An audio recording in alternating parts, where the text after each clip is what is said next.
又来了一位能够本君的分身。黑暗中行走的绝顶强者。 Halo semuanya, selamat datang kembali. Apa kabar kalian semua? Semoga baik-baik saja. Pada video kali ini kita akan membahas spoiler Donghua yang berjudul Tales of Herding Gods. Baiklah, daripada kalian semua penasaran, mari kita mulai saja pembahasan spoiler untuk episode kali ini. Tanpa berbasa-basi lagi, langsung saja kita mulai videonya. Cerita ini berlanjut. Kita diperlihatkan 3 Taois yang ketakutan, termasuk Long Jiaonan. Ia ingin kabur, tapi tidak berani karena luar desa sangat gelap. Seorang Tao tua berkata, "Tundukkan kepala, jangan lihat orang tua itu. Dia pembawa kematian.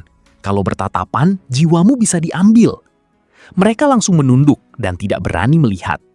Kinmu dengan tenang bertanya tentang lokasi desa bebas. Tetua itu hanya menunjuk ke arah gelap tanpa bicara. Kinmu merasa aneh. Arah itu adalah dunia orang mati, tempat Feng Du berada. Kepala desa pernah masuk ke sana dan hampir tidak bisa kembali hidup. Kinmu lalu sadar dan berkata, "Itu bukan desa bebas. Jadi di mana desa bebas yang sebenarnya?" Tetua itu menggeleng, tapi tetap menunjuk ke arah gelap. Kinmu bertanya lagi, namun tetua itu tidak menjawab. Kinmu mengerutkan kening karena dia tidak bisa menembus kegelapan. Selain kepala desa, kemungkinan semua orang juga sulit, kecuali yang bisa membawa patung batu. Dia pun diam. Suasana desa sunyi, hanya terdengar dengkuran naga kilin yang tertidur. Setelah beberapa saat, tidak ada lagi mayat muncul dari air, dan perahu kecil tetua itu menghilang ke dalam gelap. Desa kembali normal dan tidak seseram sebelumnya. Semua orang akhirnya bisa merasa tenang. Kini hanya tersisa 3 Taois, sementara Kinmu masih bersama Raja Iblis Dutian dan Naga Kilin. Patung batu tua memancarkan cahaya redup yang mengusir kegelapan. Kinmu merasa ada yang aneh, lalu menatap pendeta wanita itu sambil tersenyum dan bertanya, "Pendeta Taois kalian terlihat asing. Kalian berasal dari mana?" Taois yang lebih tua berkata, "Karena guru sekte iblis surgawi bertanya, dia tidak berani berbohong. Mereka guru dan murid dari sekte penangkap bintang surgawi. Dia memperkenalkan dirinya sebagai Taois Ciyun dan muridnya Xiaoyun. 2 lainnya sudah mati karena jiwa mereka diambil utusan kematian." Kinmu kagum, lalu bertanya, "Apakah pemimpin sekte itu ketua sekte Luo Xinghe?" Taois Ciyun menjawab, "Guru sekte Luo adalah gurunya yang sudah meninggal saat sekte iblis surgawi memindahkan Gunung Dasiang, dan gurunya tewas di tangan guru kekaisaran." Kinmu mengangguk. Angin dingin berhembus di luar desa. Suasana jadi sunyi. 2 Taois menurunkan pedang dan membersihkannya. Long Jiaonan tersenyum sambil memainkan antingnya. Kinmu memasukkan tangan ke tas Tao Tie tapi tidak mengambil apapun, sambil tetap tersenyum. Salju bening turun dari langit dan menyelimuti sekitar. Malam itu tidak tenang. Raja Iblis Dutian merasa ada yang aneh, lalu menendang naga kilin. Naga itu bangun melihat sekitar, lalu tidur lagi karena tidak menemukan hal aneh.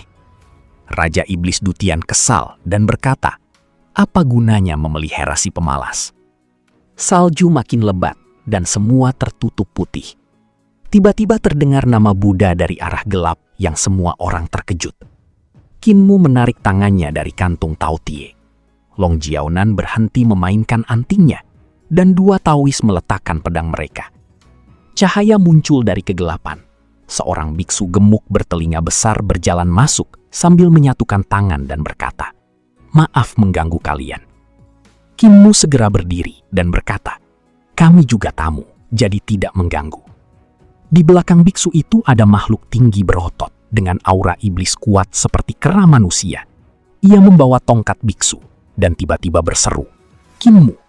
Kinmu terkejut lalu mengenali tongkat itu sebagai hak hara yang dulu ia berikan. Dia berkata, "Kenapa kau di sini? Apakah kau berubah wujud?" Kera iblis itu senang lalu memberi hormat pada Kinmu.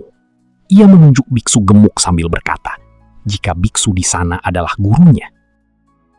Kinmu bingung lalu bertanya, "Apakah biksu itu dari biara petir kecil yang dulu menemukan dan mengajarinya, lalu membawanya kembali?" Kera iblis itu terus mengangguk. Semua orang merasa heran. Raja Iblis Dutian bergumam, "Bagaimana kau bisa mengerti ucapannya?" Kinmu terkejut karena biksu gemuk itu bisa berjalan di kegelapan bersama kera iblis. Berarti kekuatannya setara Rulai Tua dan Kepala Desa yang memiliki kekuatan seperti dewa. Long Jionan, Taoist Ciyun, dan Xiaoyun ketakutan, dan mereka mundur pelan sampai hampir masuk ke kegelapan. Mereka sadar, orang ini bisa membunuh hanya dengan kata-kata.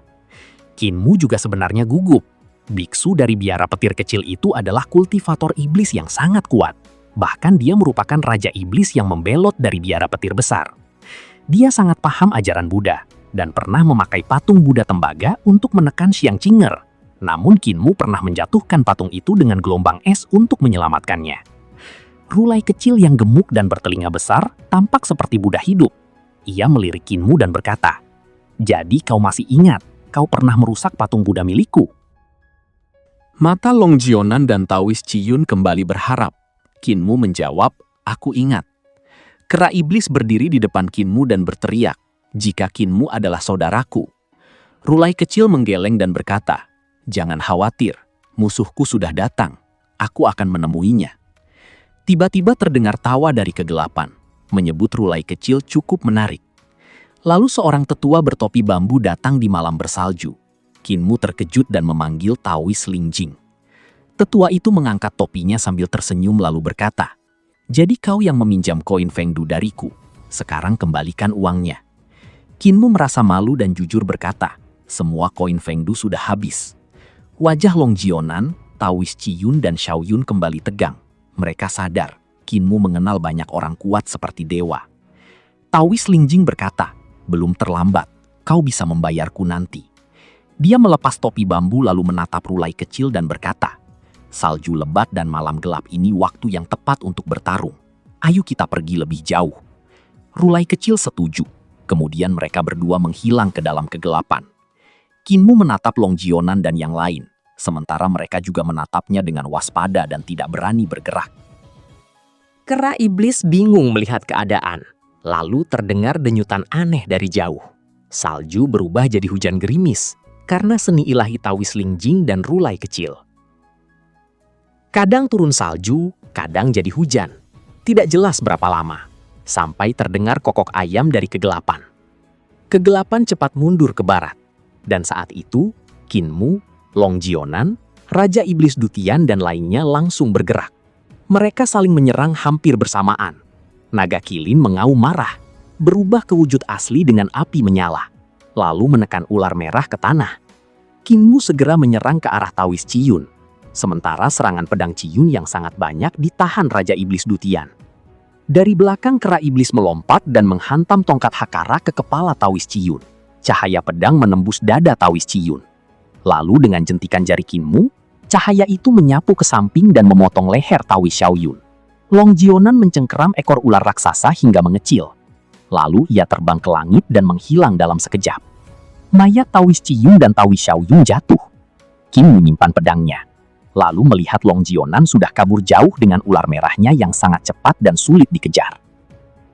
Kinmu berkata, "Malam ini utusan maut akan membawa jiwa yang tersesat. Sayang Long Jionan lolos. Wanita itu memang cerdas. Dia juga pernah kabur di kota gelombang langit." Kinmu merasa tenang karena sekarang Long Jionan sendirian. Akan sulit baginya untuk berkembang. Jika berani kembali, dia pasti mati. Pertarungan tadi berjalan lancar karena kerjasama semua orang. Taoist Ciyun juga kuat dan tidak kalah dari Long Jionan. Karena Taoist Ciyun ahli pedang, Raja Iblis Dutian menahan serangannya dengan banyak lengan, sehingga Kinmu bisa menyerang tanpa khawatir. Kera iblis juga sangat kuat dengan tongkat Hakara dan sutra Mahayana Rulai, membuat Taoist Ciyun lengah hingga Kinmu bisa membunuhnya dengan cepat. Kekuatan Long Jionan ada pada ular merah raksasa yang hampir seperti naga, tapi naga Kilin mampu menahannya, sehingga Long Jionan tidak bisa menolong Taoist Ciyun. Karena itu Taoist Ciyun akhirnya mati. Long Jionan sudah kabur, jadi Kinmu tidak mengejar, karena itu berbahaya. Temannya seperti Raja Iblis Dutian, Naga Kilin dan Kera Iblis juga tidak cukup cepat untuk mengejar. Kinmu lalu bertanya, apakah Rulai kecil dari biara petir kecil menyulitkannya? Kera Iblis menggeleng, lalu menunjuk dirinya sendiri dan berkata, "Namaku Kong. Kinmu berpikir sejenak. Ia bingung dengan nama Kong, tapi tidak bertanya lagi. Kera iblis itu juga diam dan tidak banyak bicara. Kinmu berkata, sebaiknya kau ikut Rulai kecil untuk berlatih, karena dia menguasai Sutra Mahayana Rulai dan sudah mencapai Dao, jadi cocok untuk membimbingmu. Kinmu memberitahu, jika para tetua di desaku hilang, jadi aku harus pergi mencari dan tidak bisa tinggal lebih lama lagi. Dia juga bilang Huling-er merindukannya. Kemudian mereka pun berpisah. Kinmu mengikuti arah utusan kematian. Dan kali ini Long Jiaonan tidak mengawasinya lagi, karena yakin tidak bisa membunuhnya. Kinmu pun penasaran bagaimana hasil pertarungan antara Rulai kecil dan Taois Lingjing.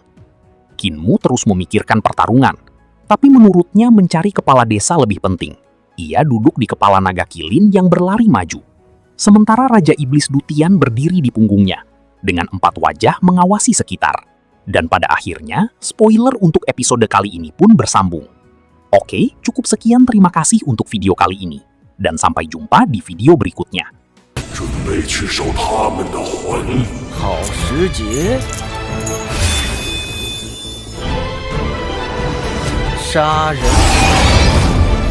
大雪黑天。